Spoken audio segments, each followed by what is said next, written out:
स्वर में ही ईश्वर होता है। टीकमगढ़ की पद्मश्री असगरी बाई कहा करती थी, जहाँ स्वर होता है वहीं ईश्वर होता है। स्वर की साधना ही सबसे बड़ी परम भक्ति साधक के लिए, संगीतकार के लिए होती है। आज हमारे बीच द्रौपद धमाल की दिल्ली से बहुमुखी गायन में प्रखरता रखने वाली गायिका ममता त्रिपाठी जी आज टीकमगढ़ में कार्यक्रम देने के लिए आई हैं। आज हम आपको उनसे रूबरू कराते हैं, आइएगा। ममता जी नमस्कार। नमस्कार। विरासत कला मंच टीकमगढ़ की ओर से आपका बहुत बहुत स्वागत है। मुझे खुशी है कि आप दिल्ली से टीकमगढ़ में आज महाशिवरात्रि के साथ साथ यहाँ जो सावन सोमवार पर कुंडेश्वर में जो आयोजन होता है, तो सावन सोमवार के अंतिम सोमवार पर आप संगीत देने के लिए टीकमगढ़ में आई हैं। हम आपका बहुत बहुत तहे दिल से स्वागत करते हैं। ममता जी, मैं आपसे ये जानना चाहती हूँ, मूलतः आप कहाँ से बिलोंग करती हैं, कहाँ से हैं?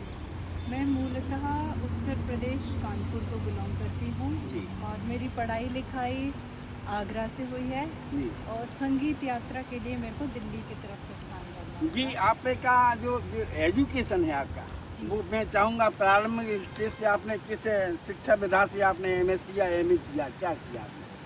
मैं शुरू में शौकिया गाती थी, कभी सोचा नहीं था कि मैं एक आर्टिस्ट बनूंगी। मैं अपना साइंस और मैथ्स पढ़ रही थी, मास्टर्स करा मैथमेटिक्स में, MBA में हुआ, पर किन्हीं कारण से MBA ज्वाइन नहीं करा।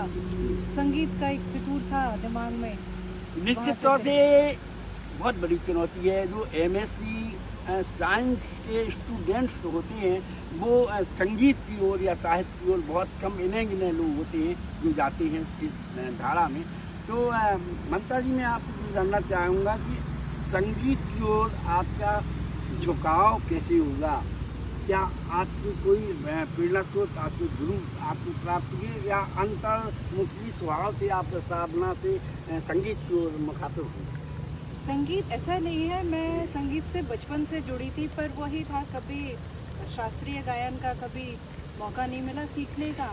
अपना वही जो बचपन में सुनते थे वही गाते थे, गला अच्छा था, ऊपर कुदरत की देन थी। सीखते थे, कहीं जगह गाते थे तो कोई भी सुनता था, अच्छा गुणीजन, तो हमेशा कहता था कि क्लासिकल सीखो, आपकी आवाज़ में बहुत पोटेंशियल है।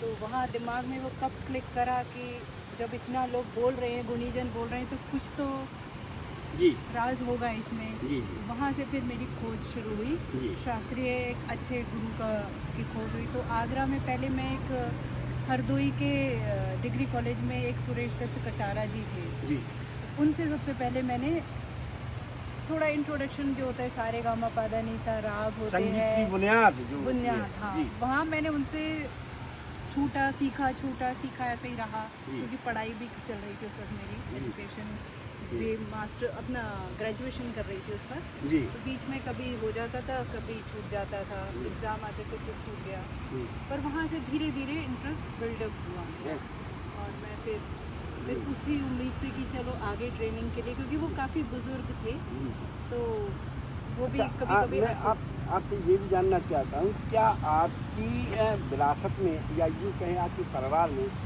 संगीत क्या रहा है पूर्व में? हाँ, मैं कह सकती हूँ कि मेरी एक बुआ थी जो रामपुर रेडियो स्टेशन से गाया करती थी, ख्याल आर्टिस्ट थे, और वो वहाँ बरेली के एक कॉलेज में लेक्चरर थे। तो वो थोड़ा कुछ अंश मेरे अंदर रह गया और मेरे ख्याल से मेरे घर में सिर्फ मैंने ही इसे जिंदा रखा, बाकी तो सब अपने।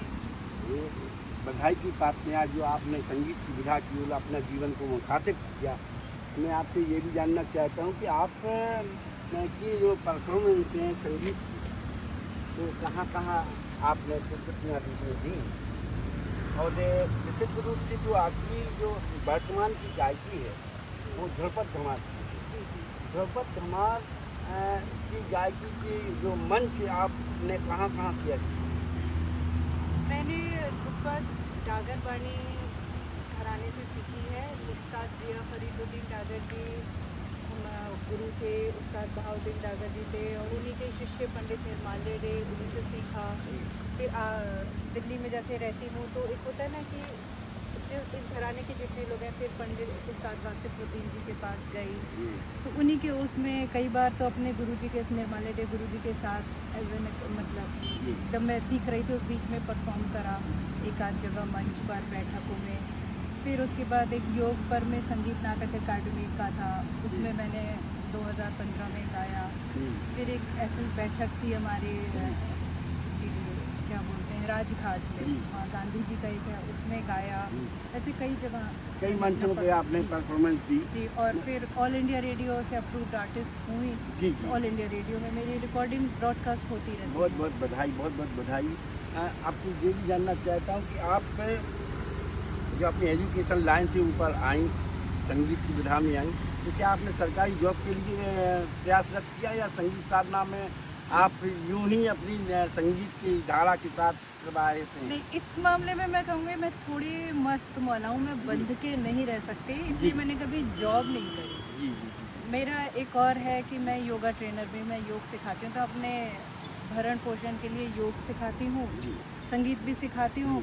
नौकरी करने का रीज़न सिर्फ यही था कि एक तो लेट एज में मैंने शास्त्रीय संगीत शुरू करा, तो एक अगर नौकरी में बंद होगी तो आप फिर रियाज के लिए समय नहीं दे पाओगे, इसलिए मैं वैसे ही फ्रीलांसिंग काम करती हूँ अपनी मर्जी से, और जिससे कि मैं रियाज का टाइम निकाल सकूं। निश्चित तौर से संगीत साधना भी और योग साधना, ये दोनों का एक अच्छा कॉम्बिनेशन है।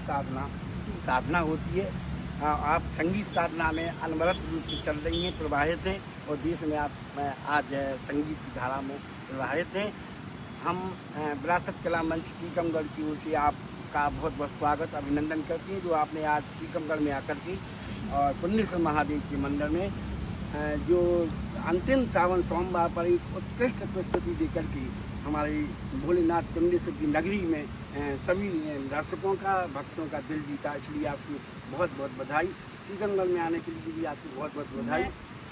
और मैं स्वयं आपको धन्यवाद दूंगी कि मुझे आपने बुलाया मंच पे, भोलेनाथ की सेवा में मैंने कुछ करा। निश्चित तौर से प्रेरणा स्रोत भोलेनाथ है, उन्हीं ने बुलाया। मैं तो एक सेवा खुशी हुई कि मैं श्रावण महोत्सव के आखिरी सोमवार में मैं आई, अपना मतलब एक हाजिरी लगाई। अब मैं लास्ट अंतिम एक प्रश्न आपसे पूछना चाहता हूँ, आज के जीवन का लक्ष्य क्या है?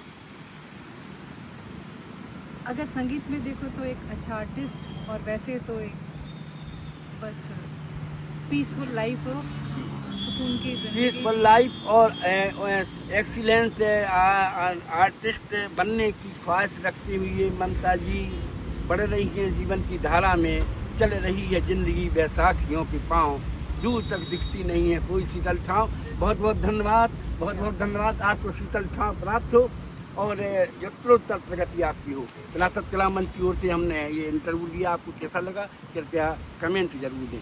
धन्यवाद।